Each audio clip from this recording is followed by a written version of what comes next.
عیسوی سال 2015 اختس موخن آسٹریا میں ایک پہاڑی رہائش گاہ۔ بلڈربرگ ایک پراسرار عالمی آرگنائزیشن ہے جسے اکثر چھپی ہوئی حکومت کہتے ہیں۔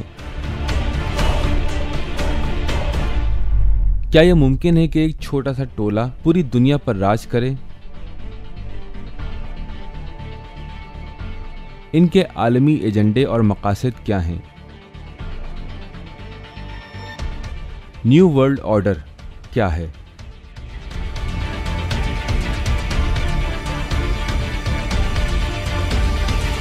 شیطانی ارادوں کے ساتھ ایک خوفناک آرگنائزیشن جس کی جڑیں عالمی تاریخ میں ملتی ہیں۔ برنامہ شیطان قسط نمبر 1۔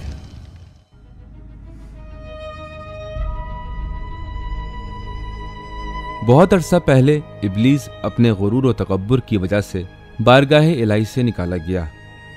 اس نے تبھی قسم کھائی کہ اپنی پوری طاقت انسانیت کی گمراہی پر لگا دے گا اور ارادہ کیا کہ اپنی تمام قوت سے انسان کو اس کے آنے والے وقت میں چیلنج اور گمراہی سے دوچار کرے گا اور آگے پیچھے اور دائیں بائیں جانب سے اس پر حملہ کرے گا۔ شیطان اندھیروں اور ظلمتوں کا سردار ہے اور خدا نے بھی کسی حد تک مختلف شعبوں میں اس کو اختیار و طاقت دی ہے تاکہ اپنے ساتھیوں کو ظلمت اور بربادی کی طرف راغب کرے۔ حبوط فال آف مین کے واقعے کے بعد بہت بڑی دشمنی کا آغاز ہو گیا اور پہلی بار شیطان کے وسوسے کے نتیجے میں ایک پاکیزہ ہستی کا خون بہا دیا گیا اور حزب الشیطان نے فساد اور خون خرابے کے ذریعے اپنا راستہ حزب اللہ سے یعنی گروہ خدا سے الگ کر لیا۔ یہاں پر دو محاذوں کی بات ہو رہی ہے، حق کا محاذ اور باطل کا محاذ۔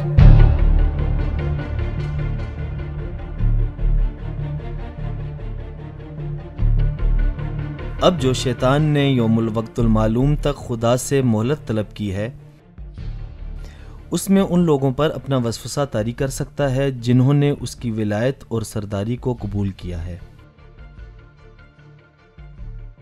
اور جب ہم تاریخ میں شیطان کے پیروکاروں کے اقتدار کی بات کرتے ہیں، یہ ایک اجباری عمل نہیں، کیونکہ جب کبھی شیطان اور شیطانی قوتوں نے اقتدار حاصل کیا ہے، اس کی وجہ وہ لوگ تھے جنہوں نے شیطان کی ولایت کو اپنا لیا تھا۔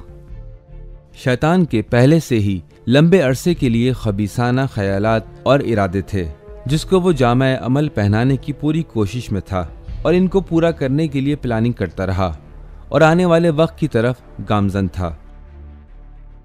انبیاء اور مقدسات کی توہین، ادیان الہی میں تبدیلی، انسانیت کی نیست و نابودی، انسان کی تباہی اور بربادی، ظلمت اور تاریکیوں کا دنیا پر غلبہ، جاودانی حاصل کرنے کی کوشش، عالم انسانیت پر راج، لوگوں کا معبود بننے کی کوشش، حزب اللہ اور محاذ حق کی تباہی۔ حقیقت یہ ہے کہ شیطان آپ کا دشمن ہے اور آپ کو بھی چاہیے کہ شیطان سے دشمنی کریں۔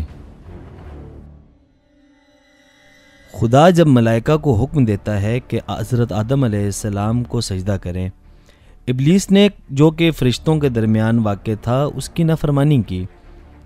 ابلیس کا باطن اس وقت آشکار ہو جاتا ہے جب وہ یہ نافرمانی کرتا ہے اور کہتا ہے میں آگ سے بنا ہوں اور یہ مٹی سے ہے، اور ایک طرح سے قیاس اور موازنہ کرنے لگتا ہے۔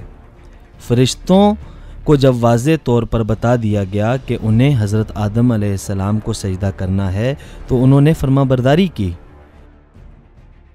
لیکن جن نے نافرمانی کی، وہ جن جو ان فرشتوں کے درمیان تھا، اس کی خاصیت یہی تھی کہ اس نے نافرمانی کی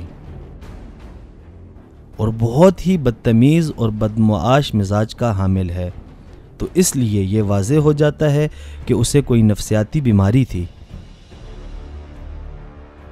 شیطان وسوسے کے علاوہ پلاننگ کے ذریعے بھی اپنے کام انجام دیتا ہے اور انسانی اور جناتی شیطانی قوتوں سے بھی مدد لیتا ہے۔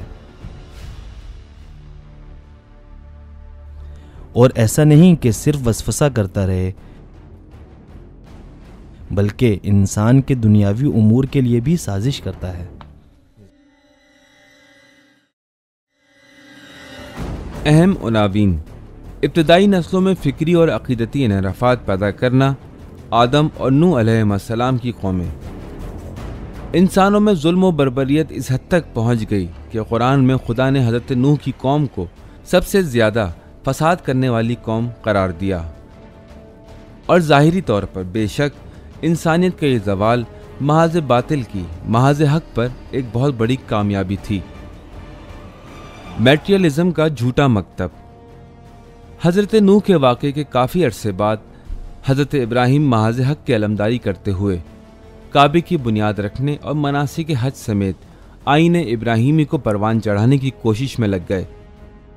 اسی کے توازن میں ابلیس نے گمراہی کے ایک نئے ورژن کو اپنایا، اور وہ گمراہی یہ تھی کہ اس نے میٹریلزم کے نام سے ایک جعلی اور شیطانی تصوف کو حضرت ابراہیم کے حقیقی اور توحیدی دین کے مقابلے میں متعارف کروایا۔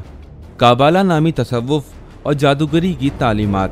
فرعونی تہذیب کے دور میں حضرت موسیٰ کے آنے سے پہلے شیطانی محاذ کی اعلیٰ شخصیات نے بہت وسیع پیمانے پر سحر و جادو پھیلانے کی انتھک کوشش کی، اور وہی تعلیمات بعد میں جا کر کابالہ نام سے ایک مکتبہ فکر کی شکل اختیار کر گئیں۔ کابالہ اگرچہ یہودیوں کی کجروی سے پیدا ہوا، لیکن در حقیقت اسی میٹریلزم کا سلسلہ تھا، اور آج بھی اس مکتب کے پیروکاروں کو وہی تعلیمات دی جا رہی ہیں۔ ایلومینیٹی اور فری میسنری جیسے نہایت خفیہ تنظیموں کی پیدائش۔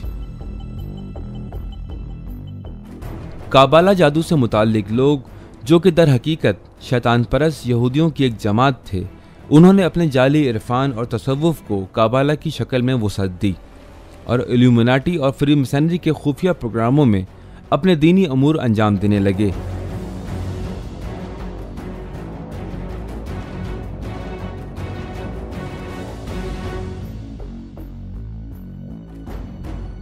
یہ پروگرامز دراصل ابلیس کی واپسی کے لیے ایک نئے مرحلے اور زمین پر شیطان کی عالمی حکومت کے آغاز کا مقدمہ تھے۔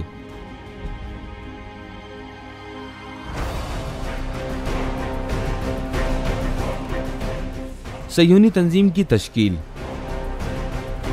محاذ باطل نے ایلومینیٹی اور فری میسنریز کے ذریعے سے آخرکار 18ویں صدی اور یورپ کے انڈسٹریل انقلاب کے عروج اور جھوٹے جعلی عرفانی مکاتب کے نمایاں ہونے کے زمانے میں فری میسنریز میں سے ایک نہایت خطرناک تنظیم یعنی کہ سیکولر صہیونیت کو جنم دیا، جو کہ یہودیت کے نقاب کے پیچھے چھپ گئی۔ صہیونزم ابلیس کے مزید قریب تر ایک تنظیم ہے جو کہ اسی کی پلاننگز کو جامع عمل پہنانے کے لیے بنائی گئی ہے، کہ جس نے آج تک انسانیت پہ ڈھائے گئے مظالم اور بربریت کی انتہا کر دی ہے، اور محاذ باطل کے سامنے نیو ورلڈ آرڈر کا چیلنج رکھ دیا ہے۔ عالمی نیو صہیونزم۔ صہیونزم کی کچھ عرصہ گزرنے کے بعد کئی شاخیں بن گئیں، جس میں عیسائیوں کے تشدد پسند پروٹیسٹوں کے علاوہ بہائیت، وہابیت، داعش وغیرہ جیسے نئے فرقے بھی بن گئے ہیں۔